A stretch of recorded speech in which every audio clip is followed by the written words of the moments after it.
흙탕물이 가라앉을 때까지. 여러분의 구독과 좋아요는 정말 큰 힘이 됩니다. 흔히 강철 멘탈 혹은 유리 멘탈처럼 요즘은 멘탈이라고 많이 표현합니다. 예전에는 마인드 컨트롤이라고 했어요. 이너피스, 마음의 평화를 되뇌며 깊은 숨을 들이쉬고 내쉬고 해봐도 흐트러진 마음을 정리정돈하는 게 쉽지는 않을 겁니다. 이럴 때 해야 할 일은 딱 한 가지. 아무것도 하지 않아야 해요. 마음을 가만히 둬야 합니다. 연못이 있어요. 바람이 세게 불지 않으면 잔잔합니다.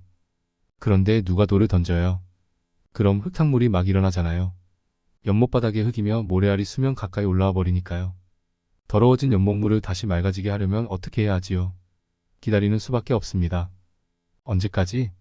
돌이 가라앉아서 파장이 멈추고 흙탕물이 잠잠해지며 조금씩 다시 맑아질 때까지요. 그러면서 깨달아야 합니다. 아, 지금 내 마음에 파문이 일고 있구나. 내 마음이 흔들리고 있구나. 그 상황을 먼저 인지해야 한다는 겁니다. 먼저 깨닫는다. 다음 바라본다. 그리고 가만히 둔다. 간단하지요. 어렵지도 않아요. 가만히 두기가 처음부터 쉽게 되지는 않을지도 몰라요. 그럼 마음속으로 세어보세요. 딱 3초면 됩니다.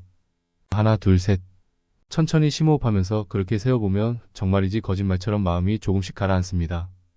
그럴 리가 없다고 하지 마시고 일단 한번 해보시기를 권해드립니다. 잠시 멈추고 흙탕물이 잠잠해지면 무엇이든 그때 다시 생각해도 늦지 않습니다. 내가 너를 믿듯이. 불안은 영혼을 잠식하고 영혼은 주머니를 열게 합니다. 그러니 불안은 자본주의를 이끌어가는 동력입니다. 자본주의는 부축입니다. 그리고 속삭입니다. 아이를 학원에 보내는데 우리 애만 안 가면 불안하니까 등록합니다. 남들이 해외로 여름휴가 떠날 때 나만 안 가면 뒤떨어지는 것 같고 대화에 못 낄까봐 불안해서 항공편을 검색합니다. 불안을 잠재워야 합니다. 내 영혼을 잠식하지 않게, 내 카드를 긁지 않게 그러려면 먼저 나는 남과 다르다는 것을 인정해야 합니다. 아무리 친한 친구라도, 아무리 가까운 가족이라도 그들과는 다른 나만의 인생길을 걸어가야 합니다. 지구에 사는 79억 인구에게는 79억 갈래의 길이 있습니다. 가보지 않은 길이기에 미련이 남고 두 갈래 길 앞에서 망설이더라도 한 발 한 발 나아가야 합니다. 인간은 미래에 중독된 종이고 현재가 아닌 미래를 사는 비용대가이 바로 불안이라고 어느 공학 박사가 말했습니다. 불안이 현대인의 디폴트 기본감라니 좀 덜 불안한가요? 그래도 스멀스멀 불안이 영혼을 잠식할 때 가장 좋은 항불안제는 바로 믿음입니다. 나를 믿어주세요. 잘못한 기차가 목적지에 데려다준다. 나를 믿으면 실수나 방황도 받아들이겠지요. 영화를 좋아하는 저는 한때 1년에 100편의 영화를 그것도 전부 극장에서 봤습니다. 방송 일이라는 게 불규칙하기도 하고 강의를 나가던 시절엔 학기 중에 영화 한 편 보기도 쉽지 않아서 컨디션이 좋은 날을 잡아서 몰아서 보곤 했습니다. 새벽에 일어나서 7시에 8시 사이에 시작하는 특혜차 영화부터 보는 거예요. 조조 영화 점심 무렵, 오후 시간, 저녁 나절, 심야 영화까지 보면 하루에 6편을 볼 수 있습니다. 5편째부터는 허리가 좀 아프지만 그래도 좋았어요. 아마 10수년은 좋기 그랬을 거예요. 어쩌면 그게 저를 궤도에서 벗어나지 않게 한 안전장치였을지도 모르죠. 영화는 공간을 초월해 해외로, 국내로, 바다로, 산으로 저를 데려가요. 시간 맞춰 초월하죠. 중세 유럽, 조선시대, 미래까지 영화를 보면서 스트레스도 해소하고 간접 경험으로 여행도 떠나고 무엇보다 제가 관심 있는 사람 심리를 파악하는 데에도 도움을 얻는 것 같아요. 우리 뇌는 직접 가서 본 것과 영화를 통해 간접적으로 본 걸 구분하지 못한다는 말을 들었습니다. 그러니까 영화로 제가 저의 뇌를 속이기도 한 셈이네요. 그 중에서 인도 영화 런치박스는 따뜻하고 뭉클한 작품이었어요. 인도 특유의 활력이 느껴지고 볼거리가 많아서 재미도 있었어요. 사람도 일자리도 많고 기차도 많은 인도에서는 흔히들 아내가 런치박스 점심 도시락을 싸서 기차에 실어 남편에게 보냅니다. 하필이면 배달원이 실수를 합니다. 남편의 도시락이 배우자와 사별 후 외롭게 사는 중년 남자에게 잘못 배달되죠. 남자는 쪽지를 적어서 도시락에 넣습니다. 도시락이 잘못 배달되었어요. 하지만 덕분에 잘 먹었습니다. 남편의 외도를 눈치챈 지 오래지만 가정을 지키려고 버티던 여자도 도시락을 통해 탑장합니다. 이렇게 쪽지를 주고받으며 두 사람은 삶의 의미를 깨닫게 됩니다. 이 영화에서 저는 인생 명언을 얻었습니다. 잘못한 기차가 목적지에 데려다준다. 기차 시간표처럼 인생의 계획표가 있어서 정해진 시간에 떠나고 정확한 시간에 도착하면 규칙적이고 안정적이겠지요. 기차는 그럴지 몰라도 인간은 그럴 수 없어요. 시간을 헛갈리고 기차를 잘못하고 엉뚱한 시간, 뜻밖의 장소에 도착할 수밖에 없는 게 인간이지요. 지금 거기가 당신의 목적지가 아니었을지라도 또 다른 출발을 할 수도 있습니다. 그러면 지금 있는 그곳은 괜찮은 경유지가 되겠지요. 지금 거기가 마음에 든다면 거기까지 오기 전에 들렸던 곳들은 꽤 튼튼한 환승역이었는지도 모릅니다. 방황과 실수를 받아들이며 다음을 향하다 보면 어느새 목적지에 도달해 있지 않을까요? 저 또한 그런 마음으로 기차에 몸을 실어봅니다. 자존감 다이어리. 방법은 이렇습니다. 매주 일주일치 계획을 세우는데 아주 쉬운 계획부터 세우는 겁니다. 매일 토익 공부 10분, 한국어 능력 시험 공부 10분, 신문 읽기 10분 이런 식으로요. 1시간씩 공부하기는 어려워도 10분 하는 건 상대적으로 쉽잖아요. 그날 목표를 달성하고 나서는 그 항목에 동그라미를 치는 겁니다. 일주일이 지나고 나면 생활 계획표에는 모두 동그라미 뿐이겠죠. 그게 익숙해지고 편안해지면 각각 15분으로 늘리고 다시 동그라미를 남기는 겁니다. 20분으로 늘어나도 동그라미와 세모가 많지 가위표는 거의 없게 하는 겁니다. 예를 들면 면접을 본다면 질문과 답변, 간단한 시사 상식 같은 것도 적어 넣습니다. 그래서 면접을 볼 때 자존감 다이어리를 들고 가서 넘겨봅니다. 거기엔 기록이 남아있으니까 그동안 얼마나 성실하고 꾸준하게 준비해왔는지를 눈으로 확인하면서 생각하는 겁니다. 그래, 내가 1년 동안 이렇게 열심히 했지. 매일 하루도 빠짐없이 이렇게 동그라미 칠 정도로. 시사 상식 공부도 이만큼이나 했잖아. 이 정도면 충분해. 실제로 눈앞에 보이는 다이어리에는 동그라미가 가득하니 입증이 되는 셈입니다. 자존감이 필요한 분이라면 지금부터 써보시면 어떨까요? 스스로를 응원할 수 있는 가장 확실하고도 보장된 방법입니다. 자신감.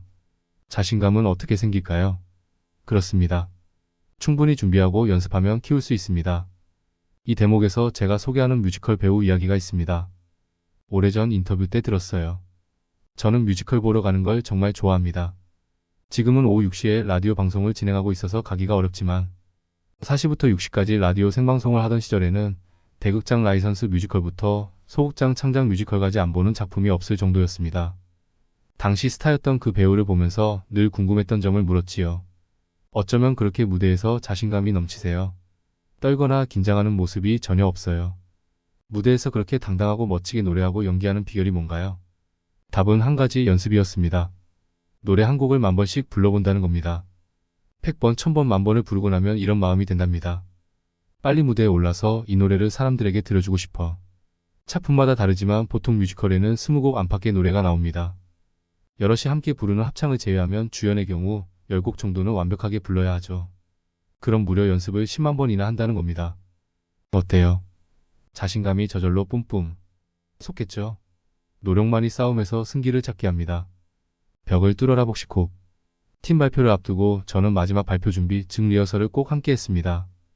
평일에는 시간을 맞추기가 어려우니 주로 주말을 이용했지요. 강의실을 예약하고 한 팀에 1시간씩 저와 함께 연습하는 겁니다. 학생들은 강의실 앞쪽 강단에 서고 저는 일부러 맨 뒤 가운데 자리에 앉습니다. 학생들이 발표 리허설을 시작하면 1분 안에 멈추게 합니다. 그리고 말하죠. 안 들려요. 지금 이렇게 강의실이 비어있는데도 안 들리면 학생들로 꽉 찬 수업 시간에는 더 안 들릴 거예요. 그러면서 팁을 줍니다. 내 소리가 강의실 뒷벽을 뚫고 나간다는 느낌으로 말해야 해요. 그만큼 큰 소리로 그만큼 우렁차게 말하라는 얘기입니다.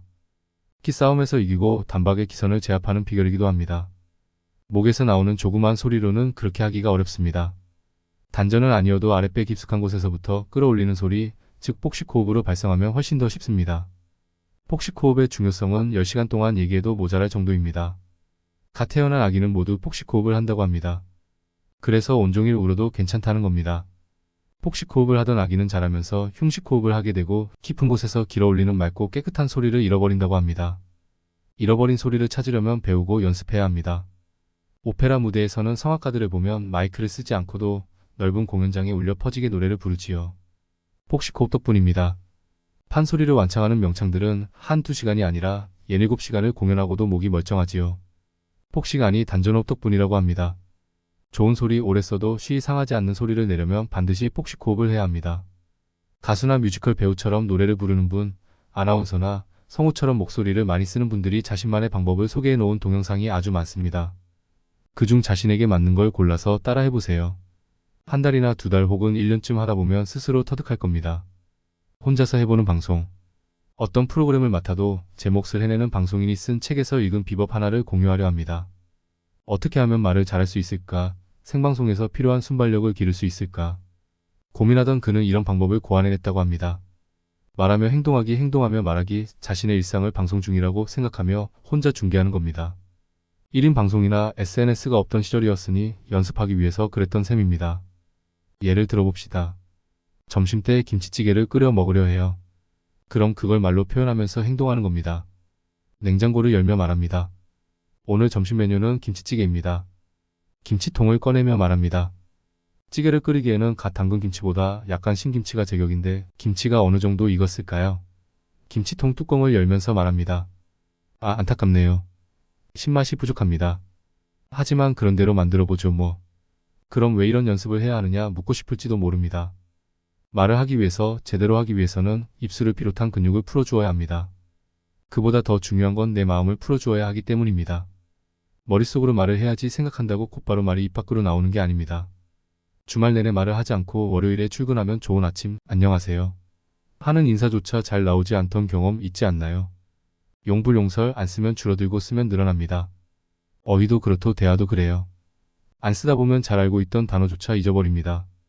말을 잘하기 위해, 말의 부담감을 덜기 위해, 두려움을 없애기 위해, 순발력을 키우기 위해 이렇게 중계를 해보는 겁니다. 초보일 때는 줄이는 건 쉽지만 늘리는 건 어렵습니다. 숙련된 후에는 늘리는 건 쉽지만 줄이는 게 어려워지요. 말을 줄이기가 쉽지 않네 느낄 정도로만 말을 많이 해보세요. 혼자서라도 말이 어렵지 않게 느껴지도록 연습해보세요. 침착하는 대신 신나자. 하버드 경영대학원의 앨리슨 우드브룩스 교수는 발표를 앞둔 학생들을 무작위로 나누어 한 집단에는 침착하자를, 다른 집단에는 신난다를 소리내어 말하게 했답니다. 침착과 신난다라는 한 단어 차이가 꽤 컸다고 합니다. 자신의 감정을 신난다고 정의한 학생들은 침착하자고, 다독인 학생들보다 설득력은 17%, 자신감은 15% 높다는 평가를 받았답니다. 두려움을 흥분으로 규정하자 동기가 부여되었고, 그런 학생들은 연설이 평균 29% 길어졌으며 37초나 더 무대 위에 머무를 용기를 얻었다네요. 침착해지려고 애쓰기보다 조금은 흥분하는 게 두려움 극복에 더 효과적이라는 뜻이죠. 두려울 때 우리는 심장이 두근거리는 걸 느끼잖아요. 그런 상태에서 침착해지려고 애쓰는 건 시속 100km 이상으로 달리는 자동차에서 갑자기 브레이크를 밟아 급정지하는 거랍니다. 강렬한 감정을 억누르려고 애쓰기보다 그 감정을 다른 감정으로 전환하는 게 더 쉽다는 겁니다. 멈춤 대신 동력 장치를 가동하면 두려움에 직면한 상황에서도 스스로 동기를 부여하게 된답니다. 호흡은 말의 리듬. 박찬욱 감독은 이렇게 말했어요. 언젠부턴가 저는 호흡도 대사의 일부라고 생각을 했어요. 아마도 공동경비구역 JSA 때부터였던 것 같아요. 그래서 배우들에게 따로 부탁합니다. 호흡도 신경 써서 대사의 일부로 해달라고요. 놀랐습니다. 제 생각도 그렇거든요. 연기를 잘하는 배우의 대사를 귀 기울여 들어보면 그런 걸 느낍니다. 연기 잘하는 배우는 대사를 잘한다. 대사 잘하는 배우는 호흡을 잘한다. 대사가 한 줄이든 10줄이든 어디에서 호흡을 주고 어디에서 호흡 없이 몰아치든 말하는지 말의 리듬을 명배우들은 알고 있습니다. 연극 무대에 오랫동안 섰던 배우들이 특히 그런 호흡 처리를 잘합니다. 연기뿐 아니라 다큐멘터리 내레이션에서도 호흡은 중요합니다. 어디서 끌어읽고 어디서 붙여 읽어야 하는가, 어디서 얼마만큼 쉬었다가 가는가, 이런 세밀한 부분이 결국 내레이션 전체의 흐름을 결정짓고 편안하게 듣거나 반대로 불편하게 듣게 만들거든요. 초보적이지만 띄어읽기도 매우 중요합니다. 초급반을 넘어 중급반이나 고급반이 되면 몰아치기와 쉬어가기를 적절하게 사용합니다. 강조해야 할 내용이 있으면 일부러 그 앞에서 잠시 쉬죠. 포즈를 둡니다. 그럼 듣는 사람의 흐름이 끊기면서 약간 긴장하거든요. 다음에 무슨 말이 나올까? 이게 바로 쉬어가지 방법이고요. 몰아치기는 말 그대로입니다. 또 다른 강조 기법인 셈인데 평범한 속도로 읽다가 갑자기 빠르게 읽는 겁니다. 그럼 듣는 이의 호흡 역시 달라지며 긴장을 하게 됩니다. 띄어읽기와 호흡을 파악하고 말하기에 접근한다면 맥락을 쉽게 파악할 수 있습니다.